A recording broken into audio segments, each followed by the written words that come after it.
Vin Future Prize, a new global science and technology prize for humanity from Vietnam. One Vin Future Grand Prize of $3 million. 3 additional special Vin Future prizes valued at $500,000 each.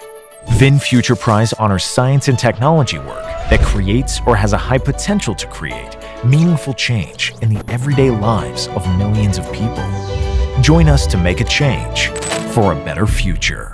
Well, good morning, good afternoon, and good evening. Ladies and gentlemen, welcome to the Vin Futures Foundation June InnovaTalk webinar titled Carbon Capture and Storage Solutions to Climate Change. My name is Tao Chen, and as always, it is a pleasure to be your moderator. Ladies and gentlemen, get ready to meet with your panelists for today's webinar.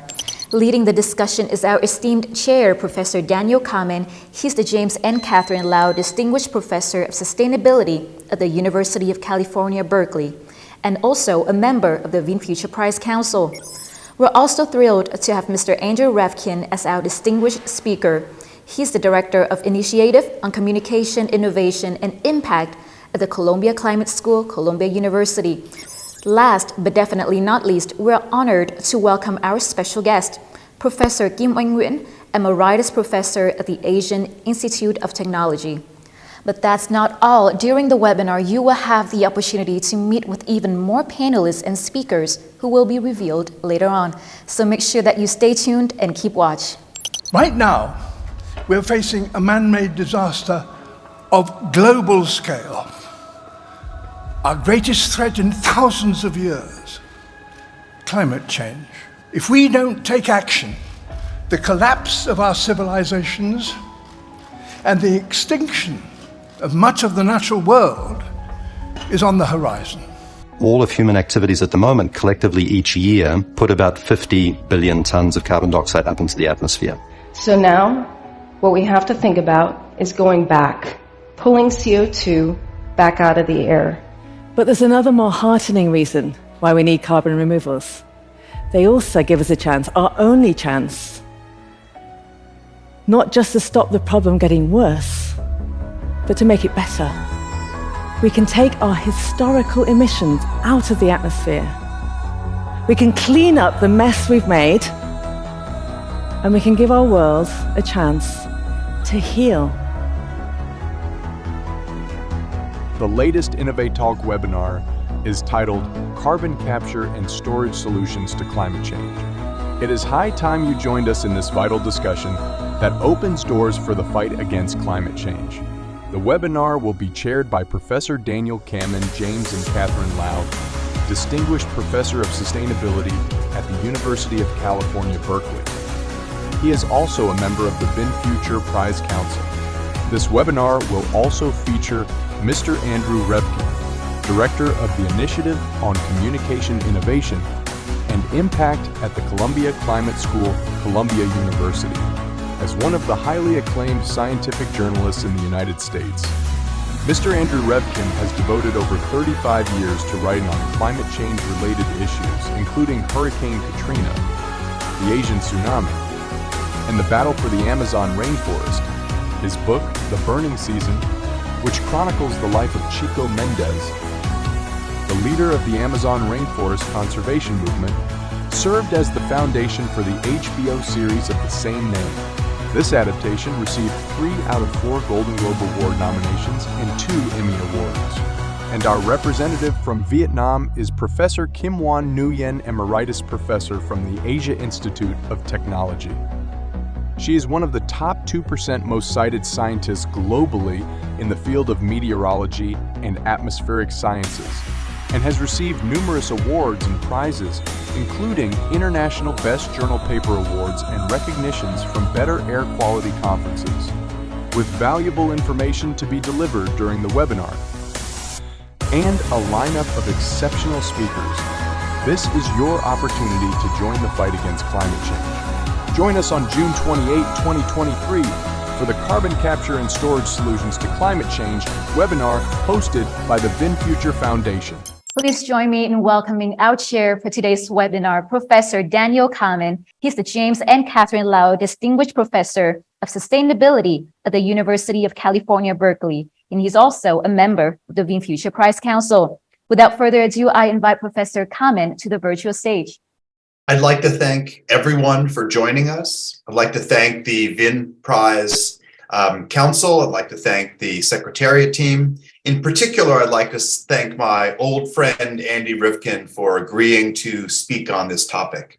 Before we get into the nuts and bolts of the process, I want to really highlight something that Andy clearly understood long before, certainly myself and many of my colleagues. I come out of the physical sciences. I am, in fact, a physicist.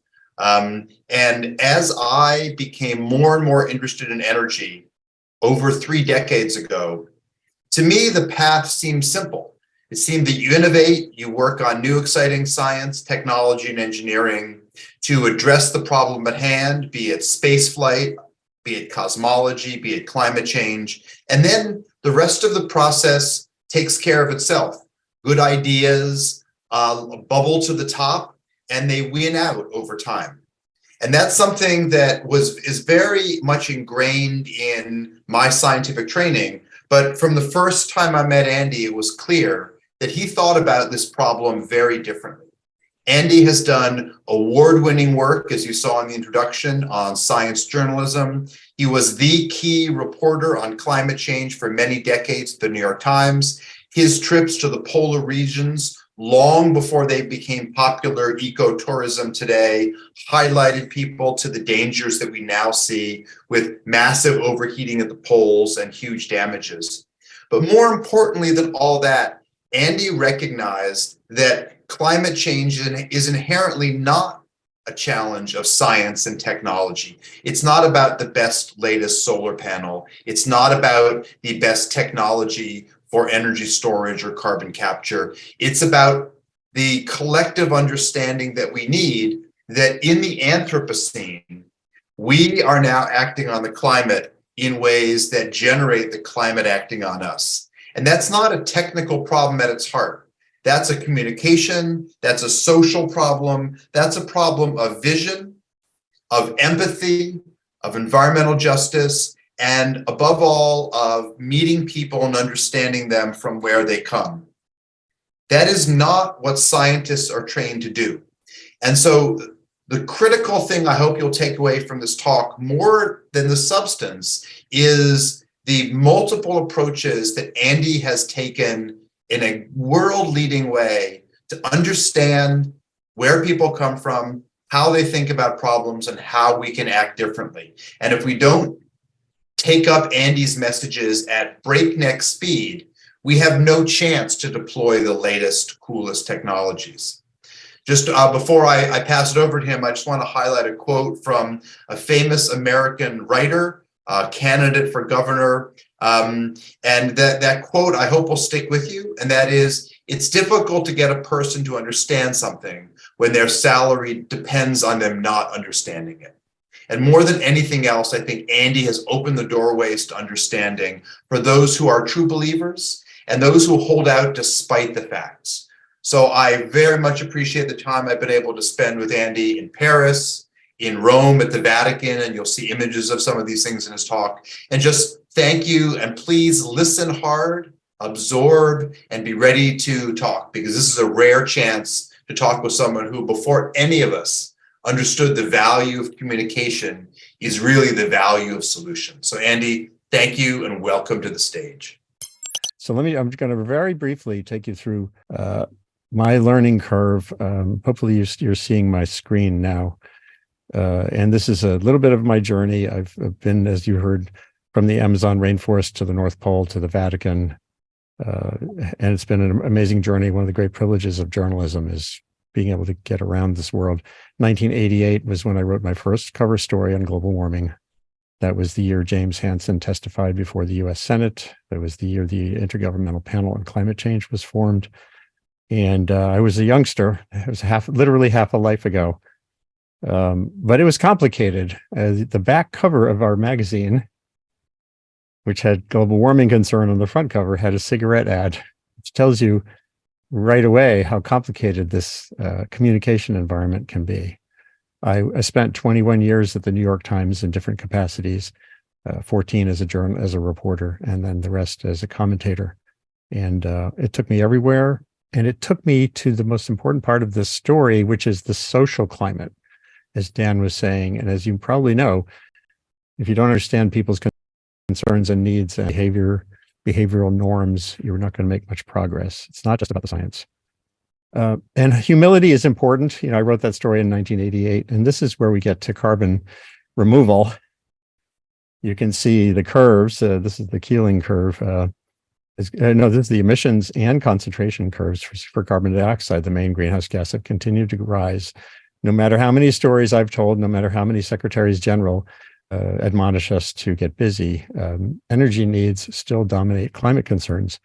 And that takes us to the need for pulling some carbon out of the system, even as we cut the flow of emissions into the system. I was writing about this periodically. 2003, this is when this first came up, really in 2003. A cooperative research program aimed at capturing and storing carbon dioxide was proposed. That's 20 years ago, hard to believe. 2008, the politics of this got interesting. Here in the States, the idea of clean coal was really about capturing the carbon from the coal. And the political appeal is very powerful. This gets to the importance of getting honest about the complexities and challenges and the scale, particularly. The National Academy of Sciences has done a bunch of reports, which I wrote about, even including geoengineering, potential for limiting warming using sun-blocking materials, but also CO2 removal. And they had, the whole menu. You can take it out of the atmosphere, you can take it out of the ocean, you can store it in the earth or deep in the seabed. There's biological ways to do this, and there's technological ways to do this, and they all run up against some big problems. I'm not going to show this whole video because it's too long, but Vaclav Smil, who is an energy and resource historian who knows the numbers better than anyone I think I've ever talked to, made some really sobering calculations in a conversation I had with him in 2009 in Canada at the Perimeter Institute. I'm not going to show the whole thing. Technology. There's political expedience towards certain solutions that don't always make sense when you add up the numbers. And one that I quoted you on was this idea that we can have our coal and climate too if we just capture the CO2 from the carbon dioxide from a coal burning power plant and compress it and put it back in the earth where the carbon came from. Take us through that little story about CO2 coming from coal and reveal why clean coal in a climate context may not be all it's touted. And basically, he goes through the infrastructural needs are astoundingly large. Essentially, you would take the equivalent of the entire oil and gas infrastructure that's been built over the last 100 years around the world to handle a small portion, a small percentage of the CO2 if we were capturing it to store it in the ground. That just says there's a lot of work to be done. And I encourage you, just Google for his name and my name, and you can find the video on YouTube. But here's where I want to divert from me telling you what I think to a conversation I had specifically for tonight with Julio Friedman, who's also a deeply knowledgeable scientist working at Lawrence Livermore National Laboratory and at Columbia University for a long time. Now he has moved into the private sector to a company called Carbon Direct, which is offering advice and developing technologies, investing in them around all the different carbon solutions. So this is I'm going to play about 5 to 7 minutes of this. It's way more valuable to hear from him. Our conversation will take you through some of the latest thinking than for me to tell you more. And then I want to leave time, of course, for the others and for conversation. So here's just a little bit of Julio Friedman. And I'll post this online so anyone can watch the full video too. So Julio, I'd love it if you could lay out your latest sense of the landscape of opportunity and limits when we think about capturing carbon and keeping it out of the atmosphere permanently going forward. There's the technical scale and economic and political landscape. Where are we at?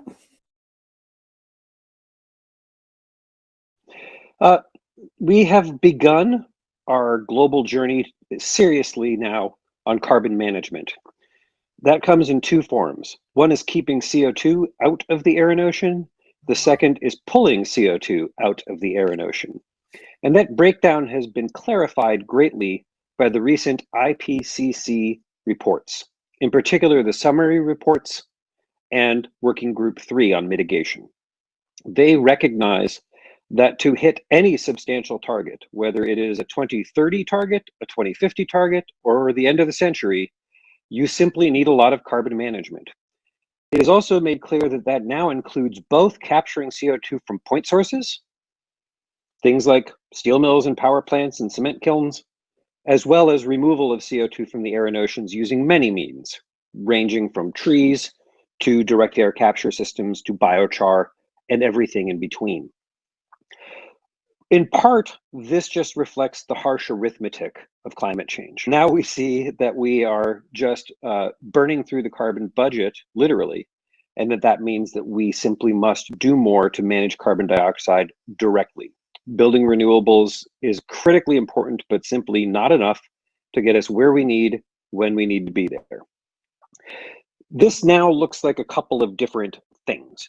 Most importantly, still, CO2 capture on point sources. It turns out that we think about 70% of those will be in non-OECD countries. A lot of those will be in South Asia, Southeast Asia, and East Asia, because that's where the emissions are, and that's where the emissions will come from.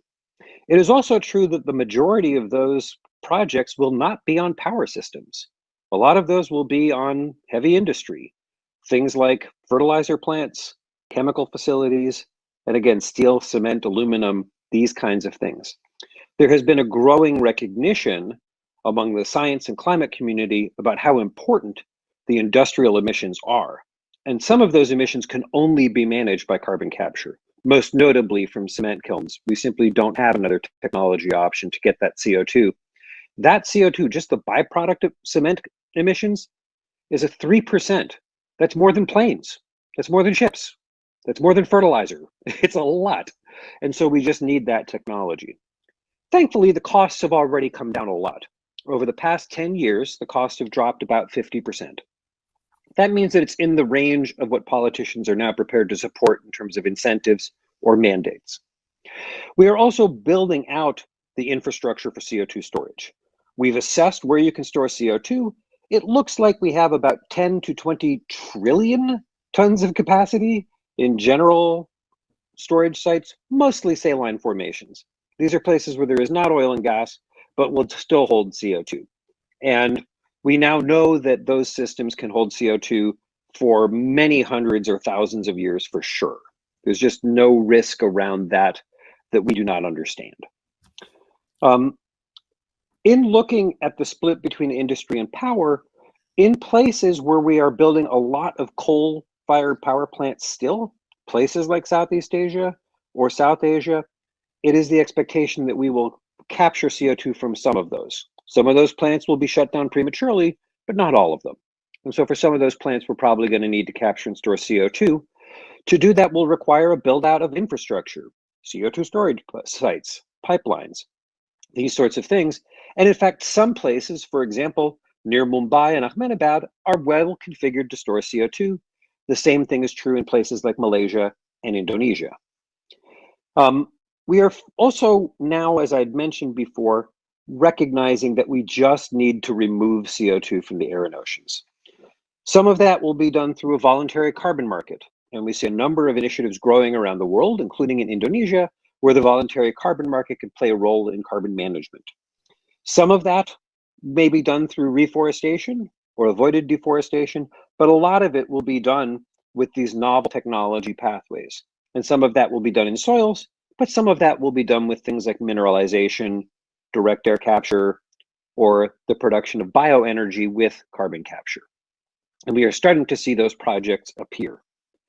Part of the reason we're starting to see all those projects appear is that finally, after 20 long years in this arena, people can get paid. Some of that is in the context of, say, Europe, which has very high carbon prices and very severe carbon targets.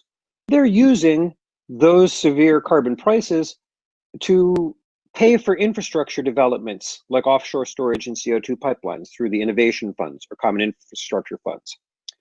In places like Canada, they're doing something quite similar, $170 carbon tax, also money for infrastructure, also some tax credits. And we're starting to see in the United States a mixture of mandates and tax credits as well. The most important of these is a tax credit that would pay you $85 a ton to just store CO2 alone. So that full video will be available to you. But you've heard now, of course, the technologies are there. The scale is not remotely there. We're unable to see your images right now. Oh, sorry. Please turn on your camera. Thank you. Sorry, the same issue with my camera. Logitech cameras, I don't know. Anyway, Julio went on to talk more details about the how you get from here to there. One of the big issues is getting confidence in communities near the storage sites. If you're going to be storing masses of CO2 under the ground, that's an industrial process, comes with risk, and community acceptance can be a challenge. He does say that in various parts of the United States, various parts of the world, communities are ready and eager for it because it means money, just as they are for solar farms or for, some communities want nuclear power, some don't. The world is a variegated place, and there has to be room for some of this everywhere. I will make sure that everyone who's watching this can have access to the full 18-minute conversation. Julio's he's working in this arena now, so he has an interest in making these points. As a journalist, I'm always probing for reality, and I would never just talk to one person, but he's trustworthy. I've known him for a very long time. So that's kind of where things stand. So that's sort of raw reporting. You're seeing me reporting the question in real time here. And thank you very much for listening. Revkin, thank you so much for your sharing, and of course, sharing with us such exclusive content, that is your interview with Dr. Friedman from Carbon Direct. Well, coming up next, we are thrilled to introduce to you a representative from the Vietnamese scientific community. Is Professor Kim Oanh Nguyen. She is a highly respected scientist in the field of meteorology and atmospheric sciences, and is among the top 2% most cited scientists globally. With over 35 years of experience in research, education, consultancy, and capacity building, she brings a wealth of knowledge and expertise to the discussion. And without further ado, please join me in welcoming Professor Kim Oanh Nguyen, Emeritus Professor at the Asian Institute of Technology. Thank you very much for the organizer for giving me this opportunity to share my opinion on this important topic. So my talk is actually on co-control of emission for multiple benefits, because we can simultaneously tackle climate change and air pollution. And this is related to not keeping CO2, not releasing, from releasing into the atmosphere, rather than pulling back CO2 that's already in the air. So we have multiple emission sources, if we can see in this picture, where they come from vehicle engine, from industry, from open burning. And this combustion process releases carbon dioxide, methane, nitrous oxide. This is the greenhouse gases of concern. At the same time, it also releases huge amount of toxic air pollutants, like different gases here, and then particles, including black carbon, that I would talk more about that later. In terms of air pollution, like you can see here, this is a photo showing Hanoi in November month with very hazy sky covered with a lot of fine particles, or we call it PM2.5 in Vietnam and everywhere. So that is associated effect we'll talk later. In terms of climate change, the greenhouse gases and other causes, of course, causing warmer climate, more unstable climate that really induce a lot of catastrophic events like typhoons, like flooding, landslide, and then drought condition. So in the Asia context, when we talk about air pollution, we normally talk about very high level of particulate matter, especially PM2.5. Ground level ozone, this is toxic ozone, not the ozone in the upper layer, right? And a lot of air toxic includes benzene, mercury, dioxin, etc. in the air. Then you can see in this picture that taken from the State of Global Air Report in 2019, we can see that the global distribution of PM2.5 annual level in 2019, very high level over Asia. So you can see here, and then Southeast Asia here. So this high level of air pollution cause a lot of problem, especially health effects. So in 2019, so globally air pollution caused about 7 million of premature deaths, and 70% of those deaths actually occurs in Asia. And air pollution is estimated to reduce life expectancy by 1 year and 8 months in the region. We have multiple emission sources, and we also have transport pollution problem like region haze, acid rain, atmospheric ground clouds.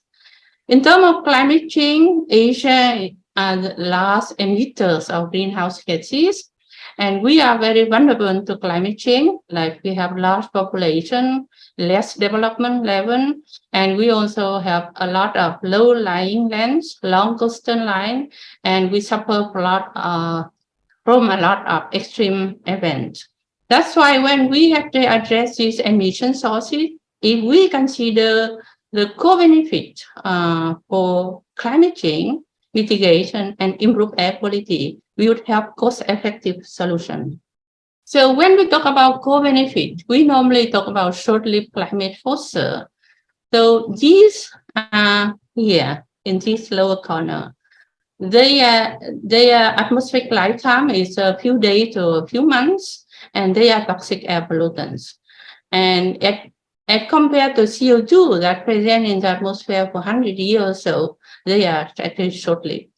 And these short-lived climate pollutants have multiple effects. First, they are toxic to human health because they are toxic air pollutants.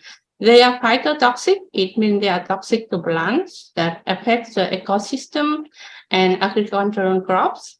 And they also have radiative forcing effect. Then they affect the climate system. So normally we talk about two very famous warming species is ozone. Ozone, ground level ozone or tropospheric ozone is a greenhouse gas, and black carbon. The black carbon are the soot particles. Because they are black, they capture solar radiation, and where they are in air, they warm the atmosphere. And when they deposit on snow and glacier, they accelerate the melting process. So one of our, there are a lot of measures that bring in co-benefit. In one of our projects, so I'm a co-PI of this project, we try to turn the rice straw into the fuel pellet that can be burned in a clean gasifier cooktop. And by doing that way, we could prevent the emission from the open burning of rice straw. This is one of the very big issue in Vietnam and in other Southeast Asian countries. And that when we burn it in a clean gasifier cooktop, the emission is less. And we would also avoid reduce the reliance on the fossil fuel and then fuel wood. That's why, and also for farmer, they can also generate some income, and that's why we have multiple benefits. So this is related to own way of the managed rice straw, and then we also can do the mushroom growing and many other measurement options for rice straw management. So in terms of benefits, so UNEP 2019 Science-Based Solution Report for Asian and Pacific help identify 25 measures for clean air in Asia. And if we can see from this figure, above panel show that business as usual. If we do whatever we are doing now under the current legislation, this level of PM 2.5 would be in 2030. Okay? If we implement those 25 measures, we can see much lighter color here, meaning a lot of reduction in PM2.5 concentration in the air. And because of reduction in air pollution, we can avoid. So benefit is shown here at avoided effects. So we can avoid in 2030 3 million deaths due to air pollution in Asia. For crop ins, we can avoid 20 million tons of crop in loss. In terms of climate, if we measure it, if temperature increase, we could avoid 0.31 degree by 2050. So the key benefit from my talk here is co-control. If we implement co-control, we have simultaneously tackling air pollution and climate change, and we gain multiple benefits cost effectively. So co-control helps simultaneously achieving SDG goals related to health, food security, and climate change. The implementation of clean air measures save millions of lives in Asia. So thank you very much for your attention. Professor Kim Wang, thank you so much for your enlightening presentation. And now we are excited to present to you our two surprise guest speakers. First up, we have Professor Stuart Licht, Emeritus Professor at the George Washington University and founder of Carbon Corp and Carbon International. And next up, we'll be also hearing from Mrs. Nguyễn Bích Thủy, former Chief of Staff of World Energy Council Vietnam and Director of EcoFest Advanced Energy Company Limited. Please join me in welcoming Professor Stuart Licht to the virtual stage. The climate crises of drought, flooding, economic disruption, habitat displacement, and species extinction are growing as the greenhouse gas CO2 increases in the atmosphere. A new chemistry of carbon capture to remove carbon dioxide is needed.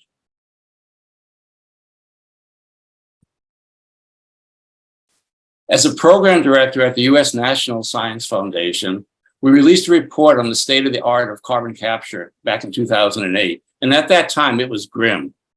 CO2 is a highly stable, non-combustible molecule. The fundamental chemistry of CO2 and its reactions are not fully understood. And the obstacles to recycling CO2 are daunting. Well, despite much interest in solar fuels from captured CO2, they're not the solution. My group at George Washington University has reported amongst the highest solar efficiencies for the conversion of CO2 to fuels, including syngas and methane. However, carbon-based solar fuels are not effective carbon capture.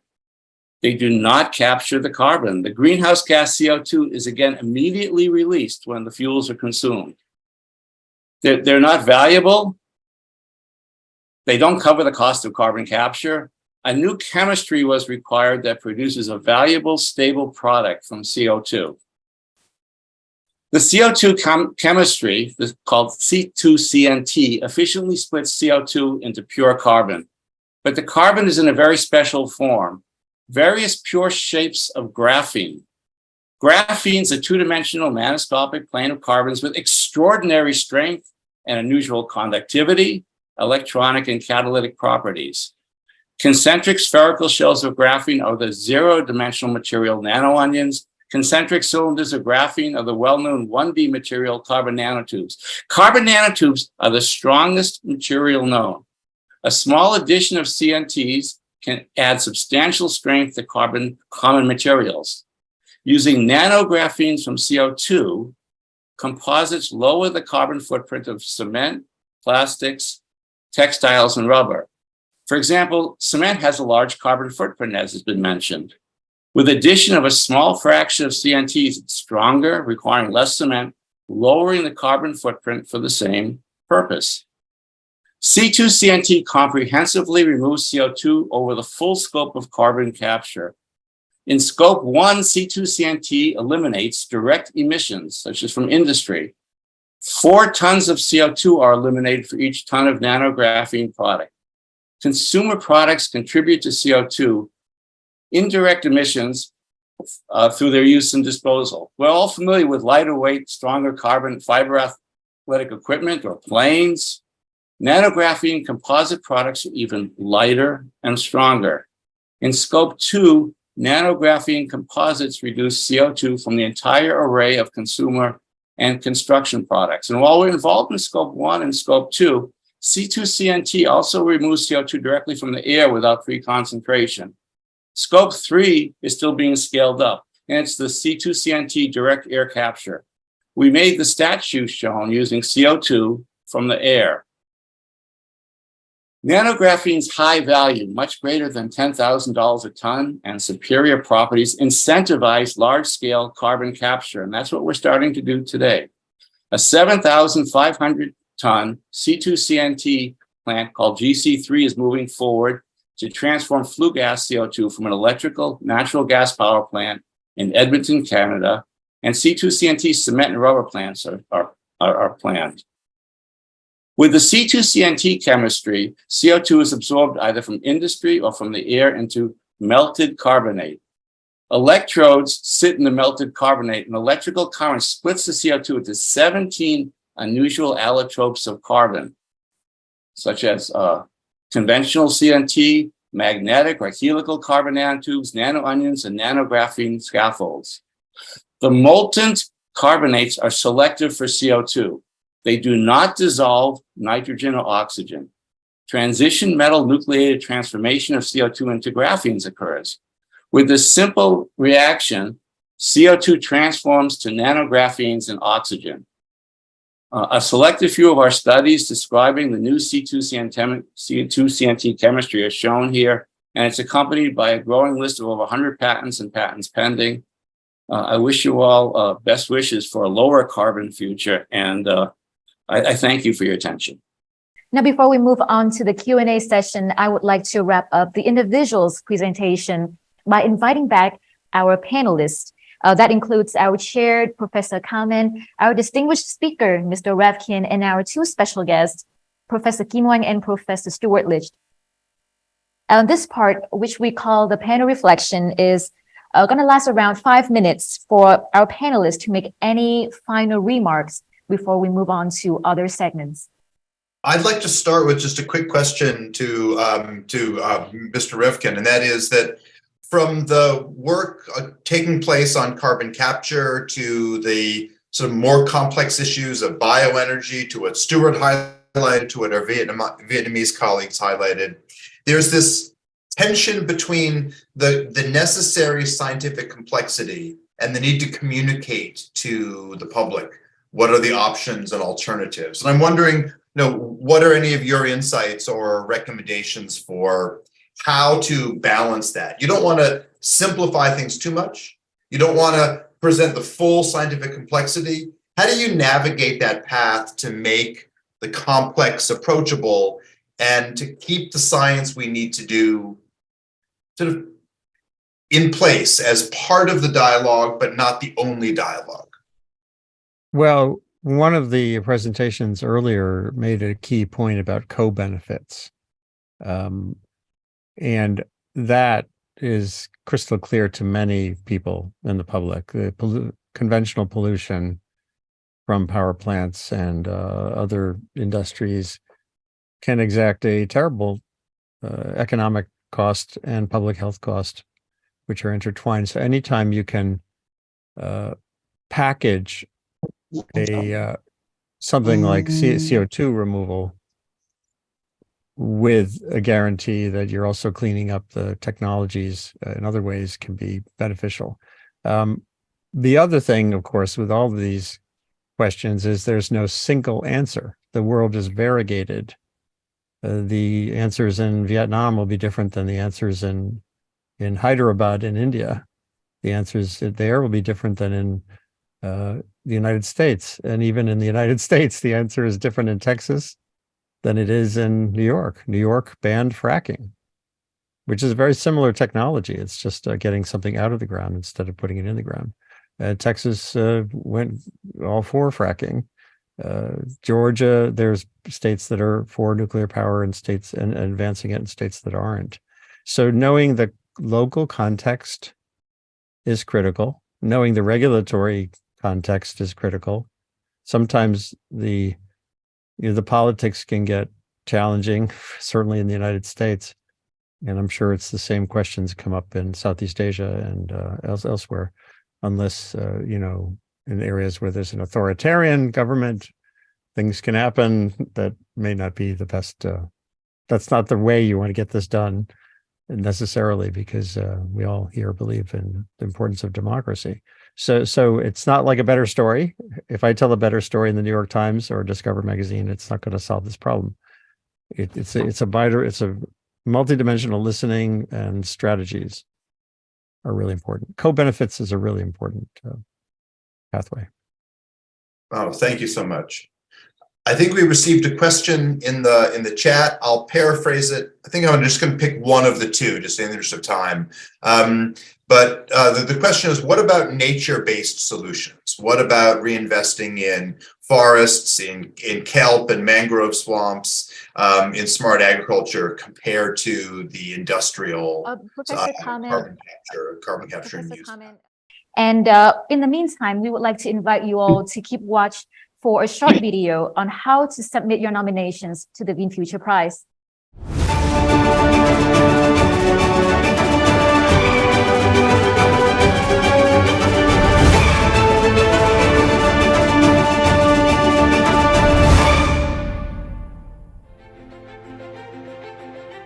Greetings from the VinFuture Prize.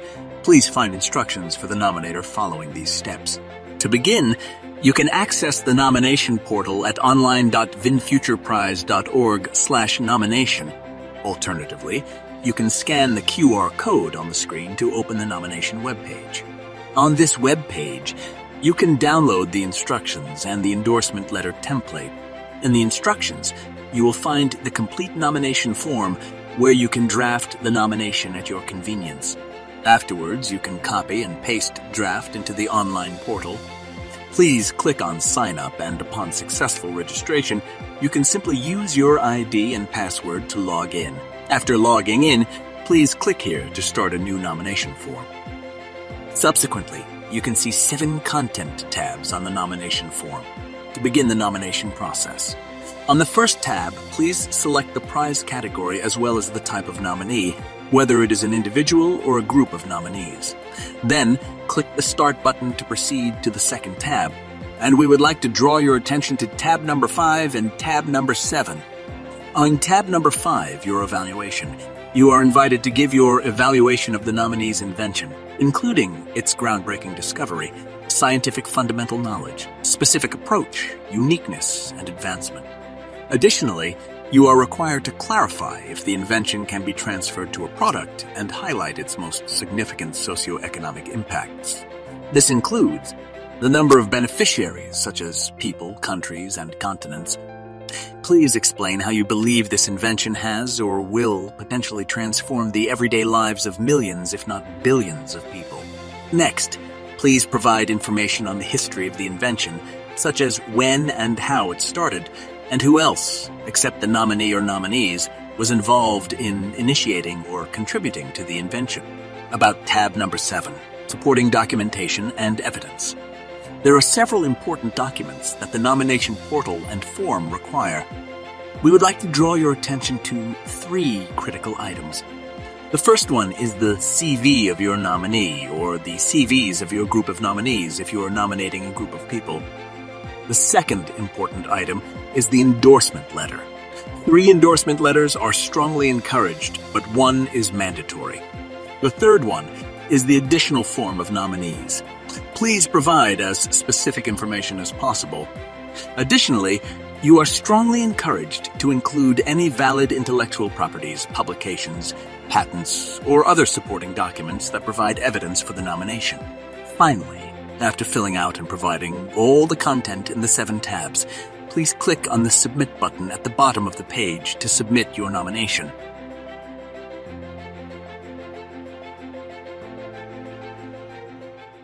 Well, ladies and gentlemen, one of the most highly anticipated session is now upon us, the Q&A session. Now, as per usual, if you would like to interact with our panelists directly, please use the raise hand functions, and we will gladly unmute you and let you talk to them directly. But if you prefer a more indirect approach, please send in your questions in the chat box, and we will try our best to assign them to our panelists within our designated time frame.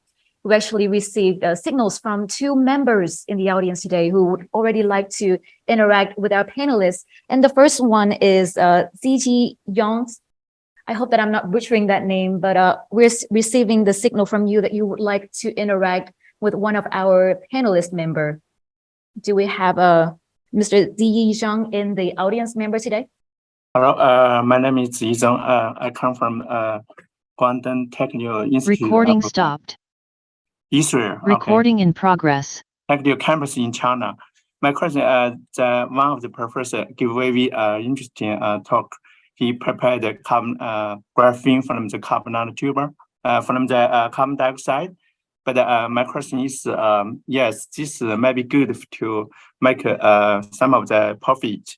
And because the graphene is quite expensive, but how? My question is, in this way, how much carbon dioxide can be utilized, consumed?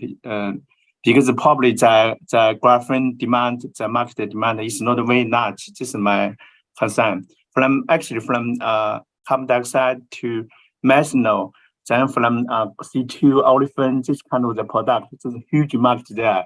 Also, the technology and the infrastructure are there. Probably can use another CO2. This is my question and the comments. Well, that's a great question. Graphene and carbon nanotubes are currently very expensive, but creating them from CO2 is very inexpensive. It's more than tenfold less expensive. It's the same price as making aluminum, for example, same process. It's a new chemistry. But the possible use of an inexpensive graphene, inexpensive carbon nanotubes is fantastic. You can use them in lithium batteries. You can use them in construction. If you're making concrete lighter, you can make much taller buildings. You can use them in car tires. They will last much longer.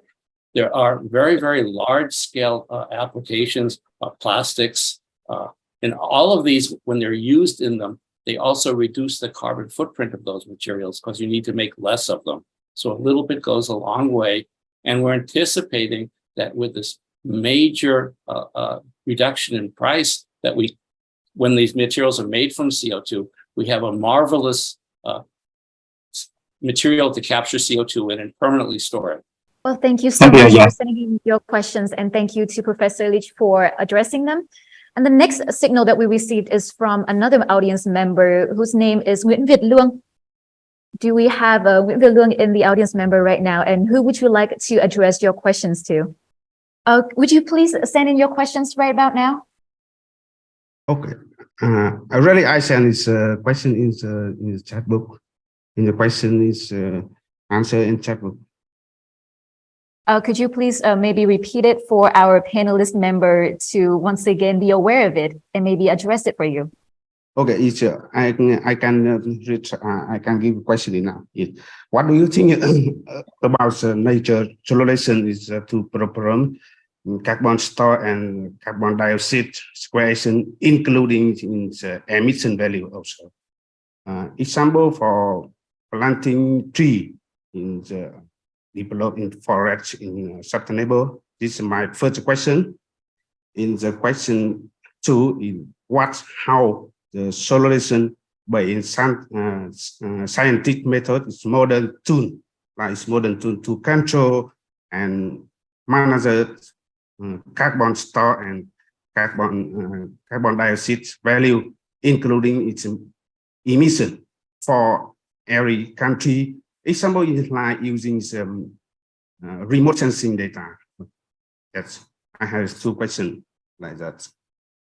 And for this question, we believe you would like to address them to Professor Kim Nguyen, is that right?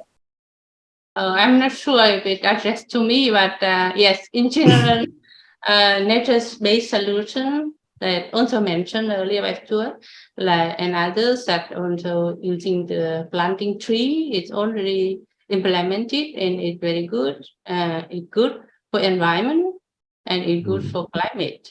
And like also producing like fuel from like energy, the way the energy captures CO2 and just it's like biofuel production. But of course, if we use biofuel from like corn or maize, it's another story because it has some negative impact. So this is a long story. And the second question is about, okay, I forgot second question. Can you repeat your second question? It's a solution modern methods for Monitoring of CO2. monitoring and management. Yeah, we can do it different way. Like here, we also measure using sensor to observe the trend. But to capture the global picture, then you are right, using satellite data, it can CO2x. So from the satellite to measure CO2 column is possible. But of course, if you're interested in, I can interact with you more later. So you got my email, so we can talk later. Okay, Okay. it's what does it mean? My question is, it's every country and every scientist doing with remote sensing data for calculate estimate in carbon dioxide stored from forest, right? But I want to know is a standards method for all the world, for every country. Example is some countries using this satellite data. Another country using another country another data. You want to have harmonized database, right? Yeah, because it's That's a very good recommendation to scientific community and the IPCC as well, so that that we would need to harmonize the method. But like the atmospheric watt that have station in different country, and they measure CO2 using certain sensor, and that is can be compared. Atmospheric watt, you can actually look in their website, so they have the data. But to meaning to capture on the overview in the country, so we need like satellite coverage, and we also do the CO2 emission inventory, the greenhouse gas emission inventory, to top up with that. And of course, we can run the dispersion model to find what is CO2 in the air in Vietnam, and how much it transport from neighboring country, and how much Vietnam sending to other country. It called dispersion model tool. So we could also use that tool for the purpose. Okay. So, relationship with the presentation, I would like to know is which data you using in the research. It means I see some map in the presentation. Unfortunately, due to time constraint, we have to move on with other questions, but we are always glad to receive your questions in our email address. If you would like to address them further, we are sorry, we have to move on. I'm happy to communicate with him by email.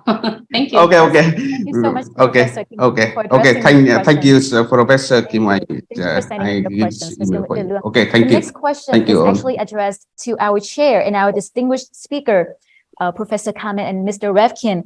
We do know that as the ppm increases, so does the global temperature.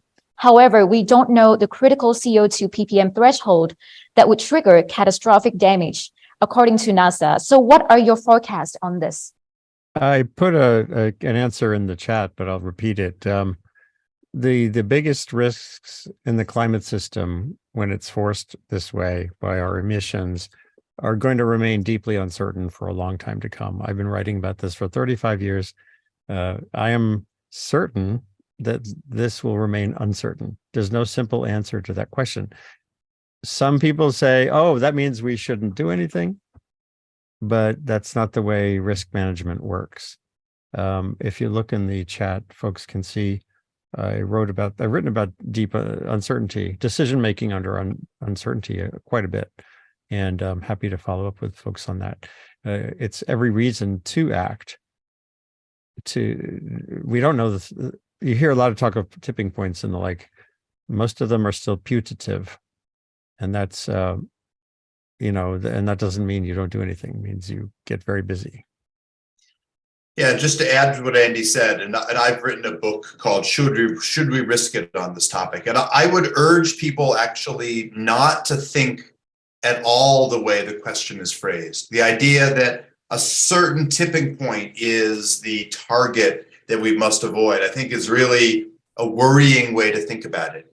We know there are some horrible disasters waiting for us in the greenhouse, from changing the thermal halide circulation to massive changes in food production. And it really doesn't matter if those critical events happen next Tuesday or Saturday 10 years from now, or we gradually slide into them. They are just as bad no matter what. And the experts in each area are truly the most worried individuals. So my view would be that we already have the case that clean energy is cheaper than fossil energy essentially everywhere, despite what you hear by a number of utility experts and government officials, that the clean energy solutions are far more implementable, far cheaper. And so worrying about when a certain threshold is hit really devalues not only humanity, it devalues nature. Our real options are to switch because it's better for all of us, from the most affluent to the poorest. And I would argue that actually some of the attention on carbon capture also falls into this category, because we do not yet have examples where carbon capture has been financed and promoted strongly in the commercial side without also extending fossil fuel use. That doesn't mean it won't happen in the future. We certainly could be doing some of the things that Stuart and Andy highlighted, where carbon capture is done on its own as part of our solution set. But so far, carbon capture only exists where there is a push from the fossil fuel side. That doesn't mean it has to be that way, but at this early stage, everyone who is dug into this game has enabled the fossil fuel continuation despite the cost. So it's not the threshold that's the worry, it is really the overall mentality that I would argue is the biggest problem here. Well, thank you so much to our chair and our distinguished speaker. The final question for today's webinar, actually there are two parts to this question, is addressed to Professor Stuart Licht. How effective is carbon capture and storage in reducing carbon emissions? And what happens to the stored carbon over time? And this question is sent from Sala Silvano to Professor Stuart Licht. It can be very effective. It still has to be massively scaled up. We need projects worldwide to do that. We've been fortunate to get some funding from Canada to build our first large-scale plant, and now we have some more funding to go ahead with this cement plant. We also think it's very, very important to store the CO2 that's captured permanently. And this means that the CO2 has to be stored for centuries. It has to be taken out from, not allowed to get back into the atmosphere, not allowed to cause global warming. And the materials that we converted into are like the mineral graphite. They're very, very stable. And so once they're made, it is captured in that form. And so it's CO2 becoming pure carbon. And it's stable. Any form of carbon capture has to be able to stably store the CO2 and keep it stored away. And there are still questions. There are questions if you store CO2 in a ground that's been fracked, how long it will stay. And when we grow forests, we're worried that climate change is causing an increased incidence of forest fires. And so all these are factors.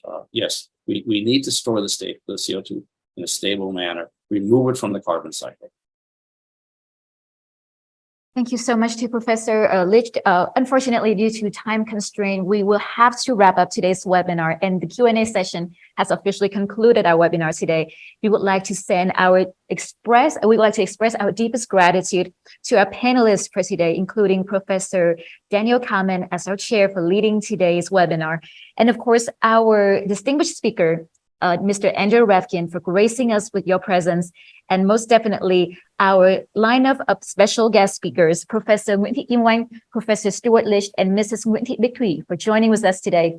Your contributions have been nothing short of inspiration, and we are truly honored to have you joining with us. We hope that you all, our audience members, leaving this webinar feeling empowered to spread the word about the urgency of the fight against climate change.